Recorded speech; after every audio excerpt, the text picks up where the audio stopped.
The movie's premise is set in a crime-ridden city and explores the lives of two detectives, William, a veteran agent who is 1 week from retirement, and David, a dedicated but short-tempered rookie.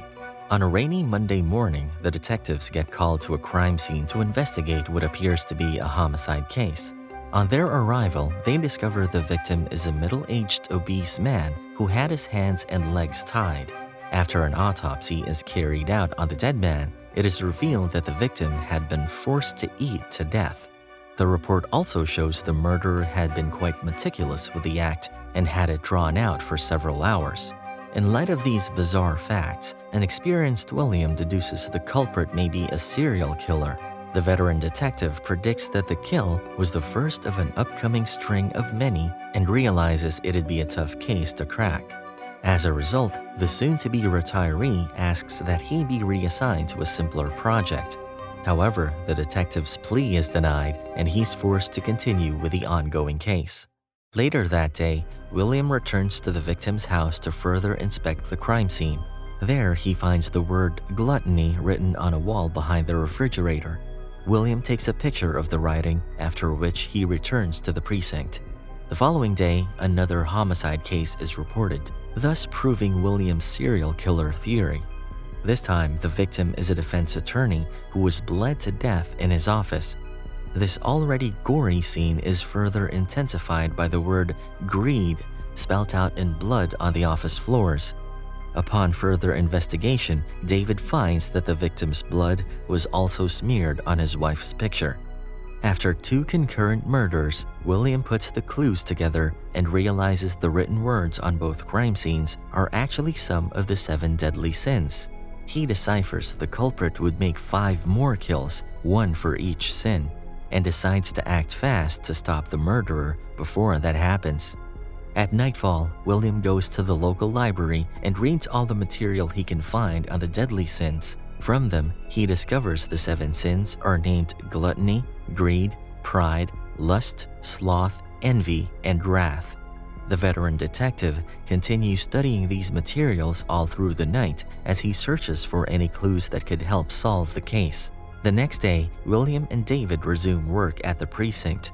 After settling in, the experienced detective receives a call from David's wife, Tracy, inviting him over for dinner.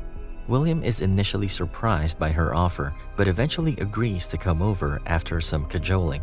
That night, William had a great time sharing dinner with the couple as the trio bonds over their similar life experiences.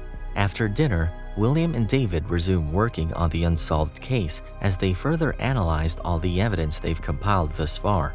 David brings out some pictures taken from the dead attorney's crime scene and brainstorms over them with William. In one picture, they discover a scale holding a pound of flesh that was cut off from the lawyer's gut. Just like the first victim, the attorney was forced by the murderer to kill himself. However, unlike the gluttony man who was forced to eat to death, the lawyer was pressured into cutting himself. Despite carefully analyzing the case for hours, the duo draws up no leads or suspects as the murders have no connecting ties. Frustrated with their lack of progress, the detectives decide to change their approach. The duo resolves to question the victim's close family members to get a possible lead or motive behind these attacks. David recalls the blood-smeared picture of the attorney's wife and suggests they interrogate her first. William agrees to this, and together the pair heads out to meet her. The men question the bereaved wife about her husband's case and hand her some pictures that were taken from the crime scene. At first, the woman is unresponsive to their questions as she weeps over the death of her husband. However, she soon sobers up after realizing something strange in one of the pictures. The bereaved wife points at an image of a painting and reveals that the portrait was actually hung upside down. Learning this, the detectives return to the crime scene to search the painting for clues. Behind the portrait, they find some fingerprints on the wall and immediately call the forensic team to analyze them. After running the prints through their database, the detectives finally get a match, which leads them to their first suspect, Victor. A quick search through their records reveals the suspect is an ex-convict who served time for multiple offenses, including illegal drug use, assault, and armed robbery. Thanks to his criminal past, the detectives get a warrant for his arrest and head out to his apartment, accompanied by a squad of officers. The troops forcefully swarm his building, but upon entry, immediately realize Victor is not the culprit. There, laying motionless in bed, is an anorexic, mummy-looking Victor with the words "sloth" written behind him. Seeing the inscription, the detectives realize that they were played and led there by the true culprit, as Victor was his third victim. While the men inspect the scene, a curious officer approaches the body to get a closer look. However, he, alongside the others, is instantly startled as Victor frantically shakes on the bed, hence revealing he's alive. The ex-suspect is swiftly rushed to the hospital and admitted into the ICU. The crime scene is sealed off and the detectives stay behind to figure out their next plan. While they do this, a cameraman arrives at the scene and takes several photos of the duo. Pissed at this, a short-tempered David hits the camera out of his hands and chases the man away. About an hour later, the duo heads to the hospital in hopes of questioning Victor. Sadly, their quest to uncover the mystery of the murder hits yet another obstacle, as Victor's doctor pronounces him unfit to take any questions. Apparently, the sloth victim had been forcefully tied up by the killer for over a year and tortured via extremely gruesome means. Unfortunately, these had fried up his brain, making him unable to understand human language. The detectives are disappointed to hear this and eventually retire to their respective homes. That night, William receives a call from a distressed Tracy who asks him to meet the next day. William is puzzled by her request but goes on to meet her at their agreed location.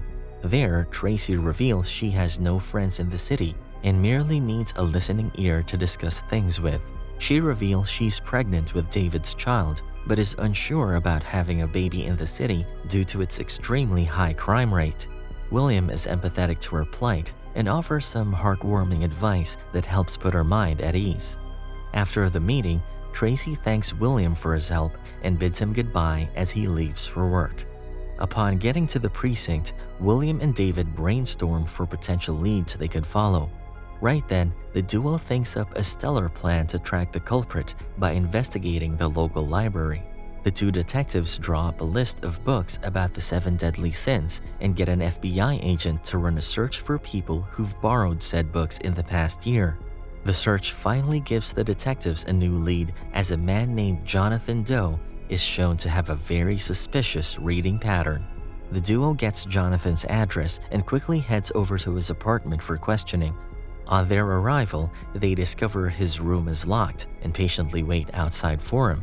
Mere seconds later, a dark figure appears from across the hallway. Without batting an eye, the mystery man whips out a gun and shoots at the detectives before making a run for it. Luckily, the experienced duo dodges his shot as David chases after him with Victor tailing behind. The young detective pursues the culprit down the hallway and follows him into an open apartment. Looking through the window, David discovers the mystery man has made his way outside and narrowly dodges a shot from the criminal. The detective swiftly races down the stairs and eventually reaches the city streets via a ladder. David spots the mystery man from across the road and pursues him into an isolated alleyway. He eventually loses sight of his suspect but finds a parked truck in the corner. David carefully goes through the side of the truck but gets blindsided as the fugitive appears from the truck's top and ambushes him. Jonathan holds David at gunpoint but immediately flees the area as William arrives at the scene. After recovering from the incident, the detectives head on over to Jonathan's apartment to search for clues. Inside, they discover a ton of ominous items, including several weapons and a red-colored crucifix. However, the most shocking evidence the detectives find is pictures of themselves at the sloth victim's apartment, thus revealing that their culprit is actually the cameraman that showed up at the crime scene earlier. The men swiftly call a forensic team to the scene and have them scan the apartment for fingerprints or other clues. However, after hours of searching, the officers come up with nothing. That evening, the detectives receive a call from the police department, informing them that a 4th murder has been reported. This time, the victim is a blonde prostitute who had the word lust etched on her door. the detectives bring in a pair of eyewitnesses for questioning, but sadly, their interrogations lead nowhere. The following day, the duo receives yet another call informing them of a murder by the serial killer. On arriving at the scene, the detectives find the victim to be a disfigured model who took one too many sleeping pills. In usual fashion, there was an inscription at the scene, but this time the writing spelled pride. From the evidence left behind by the killer, they theorize he had disfigured the model and left her with one of two choices. One, escape but to get to live the remainder of her life with a disfigured body, or two, take the pills and die a painless death. Sadly, the victim had chosen the latter. With 2 sins and murders left to finish the streak, the detectives are under a ton of pressure to find the perpetrator. Having no further clues to follow, the duo returns to the precinct to strategize and figure out their next plan. Moments after the detectives enter the station, the killer, Jonathan, arrives at the scene and offers himself up for arrest. While the officers place him in cuffs, they discover he had cut off the skin of his fingertips, thus explaining why they never found his prints in his apartment or any of the crime scenes. The serial killer is immediately detained and is shortly after provided a lawyer at his demand. After meeting his attorney, Jonathan presents a set of requests to the detectives via his legal counsel. The serial killer promises to confess his crimes, but only agrees to do it under this one condition. The detectives must accompany him to uncover the body of his 2 last victims. Despite harboring an eerie feeling about the deal, William and David accept the offer and make arrangements to escort him to the body's secret locations. The duo connects secret mics to their bodies and fully arm themselves as they prepare to accompany the serial killer. The detectives soon lock Jonathan in a car and begin their drive while a police chopper tails them. During the ride, William and David spark up a conversation with the criminal in an attempt to figure out the rationale for his actions. Upon questioning, Jonathan reveals he doesn't see any issues with his crimes, as all his victims were sinners who were guilty of the 7 deadly sins. The criminal mastermind also hints at a main event, citing that his work is still incomplete. The detectives find this to be very strange, but continue their drive regardless. Following Jonathan's instructions, the duo drives out of the city and enters an arid land in the middle of nowhere. Minutes later, the serial killer asks the detectives to pull over and walk with them to the alleged victim's dumping ground. After taking a few steps away from the car, William spots a truck emerge from a distance, approaching them at top speed. The veteran detective leaves Jonathan with David and returns to the car, driving toward the truck to check it out. William eventually halts the car a few meters away from the approaching truck and fires a warning shot. The van immediately pulls over, with a frightened driver slowly coming out of the vehicle. Upon questioning, the driver reveals he's an innocent delivery man who was paid to dispatch a package at that location. William is initially wary of the box, suspecting it to be a bomb.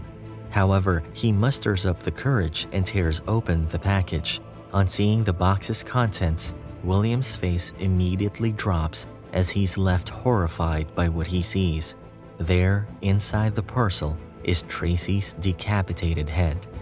Meanwhile, meters away from William, Jonathan tells David he envies his seemingly normal life and even his wife. David is stunned that the serial killer knows about Tracy's existence and questions him about it. In response, Jonathan confesses that he had killed his wife earlier that day. Naturally, David grows furious and threatens to shoot the criminal. Right then, William arrives at the scene and begs his partner not to pull the trigger.